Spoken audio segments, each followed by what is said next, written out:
Welcome back again to the Monday game. Now it's competition time here on the programme. RTE Sport and Etihad Airways, who are sponsors, of course, of the Hurling Championship, are offering you and a friend or family member living on Australia the chance to win a trip to this year's Munster final and make it home for hurling. Now, Etihad Airways will fly your nominated friend or family member home, plus a guest from any of their destinations across Australia in time to catch the Munster final. Now, as well as 2 pairs of tickets for the game, you'll also receive overnight accommodation for 4 people and €1,000 to spend. Now, to enter, all you have to do is correctly answer the following question. Who defeated Tipperary in the quarter-final of this year's Munster Senior Hurling Championship? Was it Clare, Limerick or Cork? To enter, call 15 15 717 174 with your selection, or you can text hurling followed by your answer and your contact details to 57111. And by the way, the number to call from Northern Ireland is 0901 293 0550.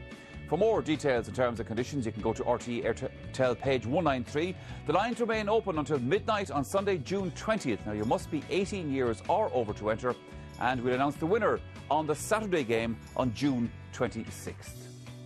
Yeah, that's a great prize, so best of luck with that. Right now, though, we're going to head back down to Semple Stadium, where Len Gaynor and Michael Dignan are looking forward to this afternoon's game. Michael, I presume, looking forward to the game, not necessarily looking forward to the weather conditions down there. I was talking to Joanne a few moments ago about that. Yeah, it's very wet down here, but it's brightened up a little bit now in the last few minutes. But, you know, a low-key enough build-up, small enough crowd here, but I think Davy Fitzgerald says the most nervous man down here. He looked white going out there, I think, playing against Clare for the first time as manager of Waterford. So I expect you know, a fair battle. They've come in under the radar. All the talk was about Cork and Tip. There's really very little talk about this semi-final. And, you know, I think maybe Waterford have the more established players, Owen Kelly and John Milan, more established scoring forwards. I think they'll have a big impact on the game. And Colin Ryan's free taking will be vital. But, you know, conditions are tough. It'll be the hunger of Clare against the more experienced Waterford team, but I expect Waterford to come out on top. OK, that's Michael's view. Len Gaynor, of course, back in the early 90s, you were involved with a young Clare team coming through at that particular time. Now, as we know, this is a new team again for Clare. What's your view of them? Well, sure, I suppose they're untried at the moment. This is their big challenge now today for the first time. 7 under-21s landing out in the Munster Championship for the first time. It's a little bit much, really, I suppose, to ask, but, you know, Gerald Loughlin is an astute manager. He's shown that with his club efforts, and he was a very smart player in his day as well. I had him under my wing in that period as well, but I'm sure he'll have him well tuned today and have him built up to play a very strong game. They're up against it with Waterford, but I am expecting a very, very strong show from this Clare team today. All right, gentlemen, get in out of the rain there for a while and enjoy the match. Thank you very much. Thanks, Michael. We'll talk to Michael Dignan, of course, a little bit later on. Of course, the Sparrow, you know very well as the Clare manager. Yeah. I know the Sparrow really well because actually I played with the Sparrow, believe it or not. Did you? We played in '87 in the league final. Jeez, he's older than I thought now, Jerry. Yeah. And I'm younger than you thought, right? We played in '87 in the league final. We know when Galway just barely beat us in the last minute, and Galway went on to the greatest ever year after that. Yeah, but just started out in that year. And the curious thing about it was, when he came to about 1993, he was dropped off the Clare panel, you know, and then he came back on for the game against Limerick, and the rest, as they say, is history, you know. But he's a very intelligent guy. He's as mentally tough a player as you'd ever meet. He was a physically weak player, but he never let that get in his way, because his mental toughness, both in prepared to take on very heavy challenges, and also in giving leadership to the fellas around him. He was absolutely brilliant. And you know, he went down to Limerick. He's won three club championships with it there, and I think he's an ideal person at this stage of the development of those young players, because he won't be influenced by supporters, and he won't be influenced by any negativity, and that's going to be vital over the next year or two. One of those players that are coming through, we've been looking at him during the league, Cyril, Farrell, is John Conlon. Yeah, he's good player, good club hurler with Clare. Came through, won their first senior championship, went on to have a great Munster campaign, and then had a great Fitzgibbon with UCG and won an under-21 last year with Clare. He's a very, very strong hurler. He's one of the new breed coming through, and he's usually good to get vital scores on the big day. Big, strong man. Now, he's up against today because Michael Welch, Brick Welch, will be centre back. He probably won't follow John around. He'll hold the middle more and more, but this fella, on the big day, he plays very well, and he's one of the, you know, he's kind of one of the new breed coming through. How do you get him, Ger? Well, you just look at me. First of all, he's a terrifically sound fella, comes from a very, very sound family, which is very, very important in a young player.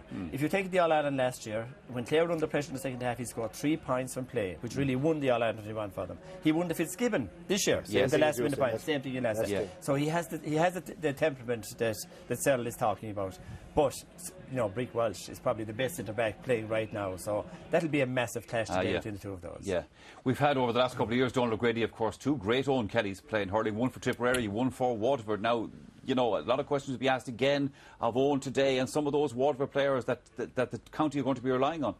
Well, the question there, I suppose, the surprise really is that Owen Kelly played all his league hurling out in the middle of the field, and you know, it's probably one of his most natural positions. But he's an excellent, you know, inside forward as well. And you know, the argument could have made that maybe Owen Kelly would have played out in the middle, and you know, someone else would have come into the forward, maybe Seamus Prendergast. But obviously, Richie Foley and Jamie Nagle were Waterford's 2 most consistent players during the league. So I suppose Davy has gone with the form, and having Owen Kelly and John Milan aside in the full forward line, and possibly Dan Shannon, if the 3 of them play there, like, that's a very, very important full forward line. If you get proper ball in, you know, they're going to do damage. And it is and the crucial man there is Kevin Moran at centre forward. Yes. You know, if you see the role he has played since he came in, his role is to drag the centre back out of the central position and leave that gap for the 2 speedsters, for Shane O'Sullivan and Richie Foley coming in through the centre.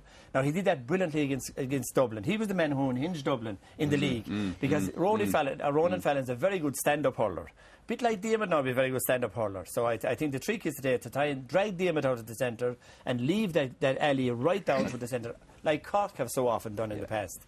And I'd say that's a big reason why more. I'd say also today as well, looking at the team sheet, I'd say Dan, if he's playing, will be full forward. He'll be strong. Owen Kelly probably go winger that. They'll move around, because knowing Davy, he'll have to move around. But Dan is more dangerous. His real threat is in around the goal. He's on a young guy. Keane Dillon is a good hurler, plays for Crusheen, 121, good solid leopard. He wouldn't have the experience of Dan. He might out-hurl him, but if Dan catches 1 or 2 around the edge of the square, do damage, no doubt. Go for. Well, of course, obviously, both managers today know each other very well from their playing days with Clare.